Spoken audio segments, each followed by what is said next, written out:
पहुंचे हैं प्रथम विष्णु प्रयाग। नमस्कार दोस्तों, आज मैं आप लोगों के लिए एक नई और यूनिक वीडियो लेके आया हूँ। ये वीडियो है उत्तराखंड के पंच प्रयाग के बारे में। वीडियो मैंने खुद हर प्रयाग में जा के बनाई है। तो दोस्तों, अगर आप भी पंच प्रयाग की यात्रा करना चाहते हो तो मेरे वीडियो के साथ जुड़ जाइए, क्योंकि मैं इसकी शुरुआत करूँगा। जो पहला प्रयाग है वो है विष्णु प्रयाग और अंतिम प्रयाग मेरा होगा देव प्रयाग, जहाँ से कि गंगा बनती है। तो चलो मेरे साथ सबसे पहले प्रयाग विष्णु प्रयाग। विष्णु प्रयाग मतलब गोविंद घाट 7, बद्रीनाथ 32 और माणा 36 किलोमीटर है। और यहाँ पर सारी नंदा देवी बायोस्फीयर रिजर्व भी है।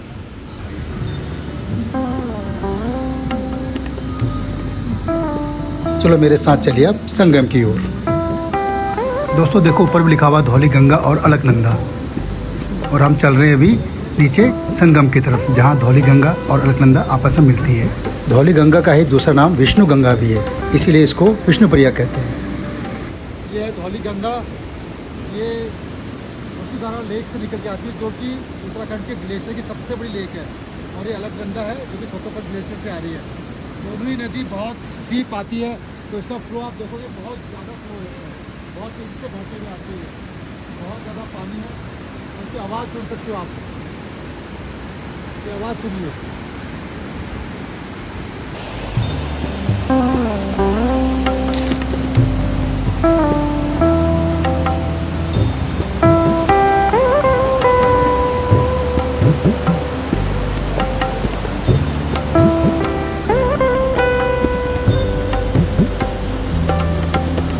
इसके साथ ही मेरी पहली प्रयाग की यात्रा हो गई संपन्न। आप देख सकते हो कितना मनमोहक और शांतिप्रिय दृश्य है। अब समझ में आता है कि क्यों साधु लोग ऐसी जगह आके तप करते थे। बहुत ही मज़ा आया इस प्रयाग में दर्शन करके। अब हम चलते हैं अपने दूसरे प्रयाग की तरफ। तो हम आप पहुंच चुके हैं अपने दूसरे प्रयाग नंद प्रयाग के पास। ये आप देख सकते हैं, यहाँ नंद प्रयाग मार्केट और इसी के पास छोटा सा गेट है। इस गेट से ही एक पतला संकर का रास्ता है। आप कंफ्यूज मत होना, यही रास्ता जाता है नंद प्रयाग की तरफ। ये चारों तरफ हरे भरे पेड़ हैं। और अब हम चलते हैं संगम की तरफ।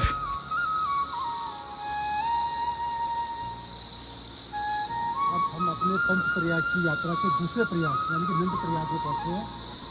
ये इलाका काफ़ी ऑब्वियस सा लग रहा है, गवर्नमेंट ध्यान भी दिया है। वो सामने है यहाँ पर दूसरा प्रयाग, लेकिन ये रास्ता हमें शायद नदी है बरसात में टूट गया है। अब कोई अल्टरनेटिव वे लेके जाना पड़ेगा।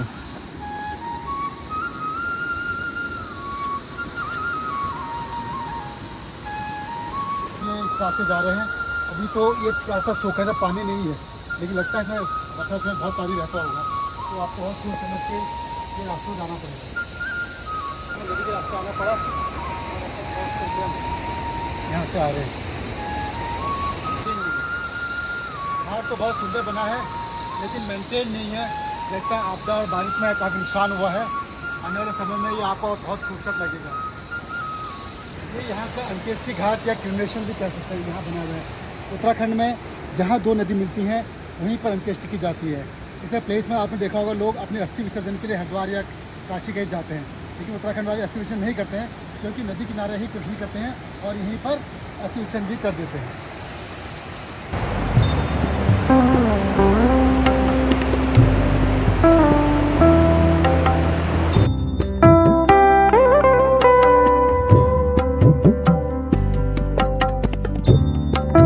पौराणिक कथाओं और मान्यताओं के हिसाब से कहा जाता है कि यदुवंशी राजा नंद ने यहाँ तपस्या की थी, तभी उन्हें और यशोदा मैया को भगवान कृष्ण के रूप में एक बालक को पालने का मौका मिला।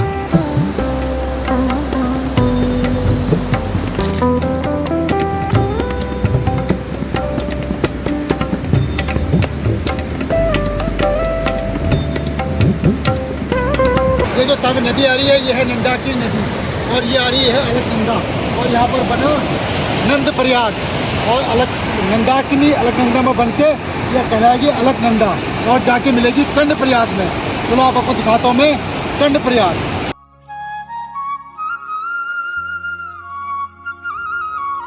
तो आइए, अब हम पहुंच चुके अपने तीसरे प्रयाग कर्ण प्रयाग की ओर। ये गेट है सामने और ये आपको ले जाएगा संगम की तरफ।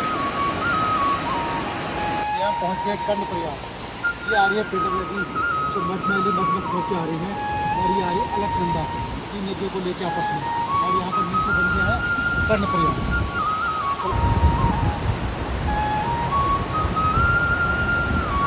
कहते हैं सूर्यपुत्र कर्ण ने यहाँ घनघोर तपस्या की थी, तो उन्हीं की तपस्या से प्रश्न होकर उनके पिताजी सूर्यदेव ने उन्हें कवच और कुंडल प्रदान किए।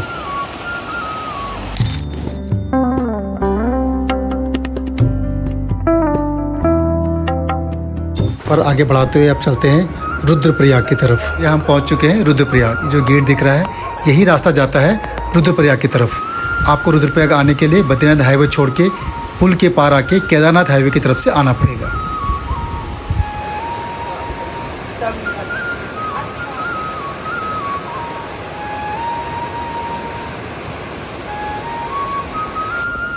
मान्यता के हिसाब से कहते हैं कि भगवान शिव, जिनका दूसरा नाम रुद्र भी है, यहाँ उन्होंने तांडव नृत्य किया था और अपनी रुद्र वीणा को बजाया था।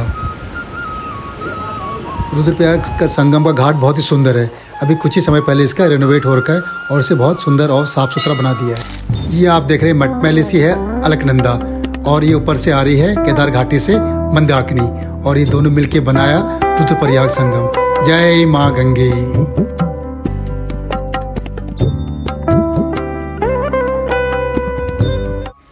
फाइनली मैं पहुंच गया अपने अंतिम प्रयाग यानी कि देवप्रयाग में।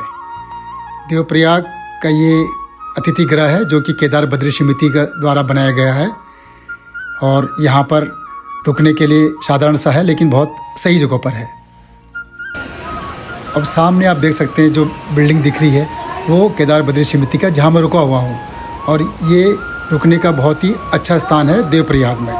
होने में बहुत साधारण सा है, लेकिन अगर आप यहाँ से व्यू की बात करते हो तो इससे अच्छा व्यू आपको पूरे देवप्रयाग में देखने को नहीं मिलेगा। सबसे बेस्ट व्यू जो मिलेगा वो गारंटेड आपको यहीं से मिलेगा। और बहुत सारे लग्जरियस होटल हैं, लेकिन जो व्यू देवप्रयाग का सामने का आप दर्शन कर सकते हो वो आप कहीं और से कर ही नहीं सकते। इसका फ़ोन नंबर लिंक पर मैंने दिया हुआ है, आप देख सकते हैं। दूसरे दिन सुबह सुबह मैं चल पड़ा हूँ देवप्रयाग संगम की तरफ। संगम को जाने के लिए रास्ता पक्का मजबूत है, लेकिन खड़ी सीढ़ियाँ हैं, और घरों से होते हुए पगडंडी से होते हुए आप पहुंच जाओगे देवप्रयाग संगम की तरफ। ये संगम अंतिम संगम है और बहुत ही सुंदर संगम भी है, और ऋषिकेश से काफ़ी नज़दीक भी है। ये झूला पुल है, बहुत पुराना झूला पुल है। इस झूला पुल से आप भागीरथी नदी को निहार सकते हो, उसकी चलकर आवाज़ को सुन सकते हो, महसूस कर सकते हो। ये हम पहुंच चुके हैं संगम घाट के गेट के पास। यहाँ से खड़ी सीढ़ियाँ जाती हैं नीचे को, थोड़ा संभल के चलिएगा। अब सामने आप देख रहे हैं अलकनंदा नदी और भागीरथी नदी के संगम, और जहाँ से बनती है हमारी गंगा, माँ गंगा।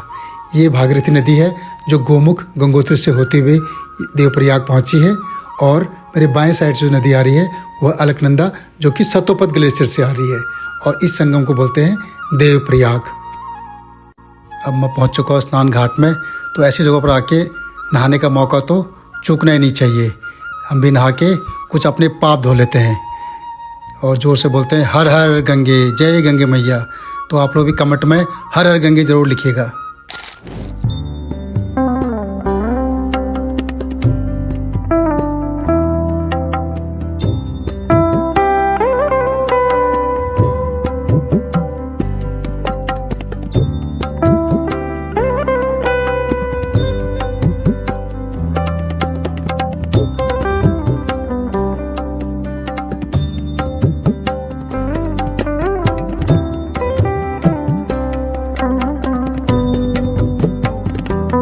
आप देख सकते हैं आज यहाँ पानी बहुत ज़्यादा है, और एक छोटी सी गुफा है ये। इस गुफा के अंदर शिवलिंग है, और माँ गंगा खुद ही अपने हाथों से उनके अभिषेक कर रही है। देवप्रयाग संगम का अपना ही महत्व है। ये बहुत ही सुंदर और विहंगम संगम है। कहते हैं राम जी ने जब रावण का युद्ध वध किया था, क्योंकि रावण एक ब्राह्मण था, तो अपने ब्रह्म हत्या का पाप धोने के लिए वो यहाँ आए थे, और यहाँ उन्होंने स्नान किया और तपस्या करके भगवान शिव की आराधना करके अपने पाप धोए। और उन्हीं के याद में ये रघुनाथ मंदिर यहाँ पर सामने है। बहुत ही सुंदर रघुनाथ मंदिर है ये। तो हम चलते हैं रघुनाथ मंदिर की तरफ। जो ये खड़ी सीढ़ियाँ हैं, ये सीढ़ियाँ सीधे जाती हैं रघुनाथ मंदिर की तरफ। सुबह सुबह का समय है, आप देख रहे हैं बच्चे भी अपने अपने स्कूल की तरफ जा रहे हैं। अब हम पहुंच चुके हैं रघुनाथ मंदिर में। ये इसका प्रांगण है। इस मंदिर में उत्तराखंड के राजा पृथ्वी शाह के शिलालेख भी है। और जो सामने आप शिला देख रहे हो, इसमें भगवान श्री राम ने बैठ के तपस्या की थी। पंचप्रयाग यात्रा के दौरान इन संगम में पवित्र नदियों ने मुझे ये ज़रूर सिखाया कि कैसे आपस में मिलकर रहना चाहिए। अलग अलग होते हुए भी घुल मिल के कैसे एक हो जाता है और अपनी यात्रा को कैसे आगे बढ़ाया जाता है। तो ज़िंदगी की यात्रा भी हमने ऐसे ही बढ़ानी चाहिए, मिलजुल के। इस देवप्रयाग के साथ ही हमारी पंचप्रयाग की यात्रा समाप्त होती है। अलग अलग नदियों से बन के अब जाके बनी हमारी कार। इसको यूँ ही जीवन यानी नहीं कहा जाता। इसके साथ जितने भी नगर बसे हैं सब फूल रहे हैं, फल फूल रहे हैं। टूरिज़्म से है, इसकी उपजाऊ मिट्टी से है, या इसकी आस्था से जुड़ने से। तो इस पंचप्रयाग की यात्रा बहुत थकाऊ तो थी, लेकिन बहुत आनंदमय रही है। इसके साथ ही मैं अपनी इस इन्फॉर्मेटिव वीडियो को समाप्त करता हूँ और आशा करता हूँ अगर आपको इस इन्फॉर्मेशन से थोड़ा बहुत भी हेल्प मिलती है तो प्लीज़ लाइक करें और शेयर करें। थैंक यू और जल्दी मिलेंगे एक अगले वीडियो में। बाय।